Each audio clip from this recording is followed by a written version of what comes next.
Hello ಪ್ರಿಯರೇ, ಇವತ್ತಿನ ದಿನ ನಾನು ನಿಮಗೆ ಓದೋದನ್ನು ಯಾವ ಥರ ನೆನಪಿನಲ್ಲಿ ಇಟ್ಕೋಬೇಕು ಎಂಬುದಾಗಿ ಆ ಟಿಪ್ಸನ್ನು ಕೊಡ್ತೇನೆ.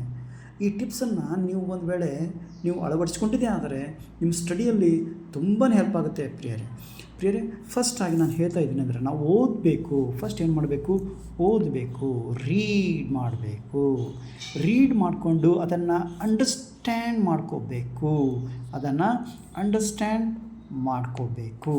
ಆಮೇಲೆ ನಾವು ಓದಿರೋದನ್ನು ಅಂಡರ್ಸ್ಟ್ಯಾಂಡ್ ಮಾಡಿಕೊಂಡಿರೋದನ್ನು ನಾವು ರೈಟ್ ಮಾಡಬೇಕು, ಅಂದರೆ ಬರೆಯಬೇಕು. ಅದೇನು ಮಾಡಬೇಕು? ಬರೆಯಬೇಕು. ಆಮೇಲೆ ನಾವು ಬರೆದಾದ ಮೇಲೆ ಅದನ್ನು ಫೈನಲಿ ಅದಕ್ಕೆ ಹೇಗೆ ನಾವು ಕಂಕ್ಲೂಡ್ ಮಾಡಬೇಕಂದ್ರೆ ಅದನ್ನು ನಾವು ರೀಕಾಲ್ ಮಾಡಬೇಕು. ರೀಕಾಲ್ ಅಂದರೆ ಓದುವುದನ್ನು ಸ್ಮರಣೆ ಮಾಡ್ಕೋಬೇಕು.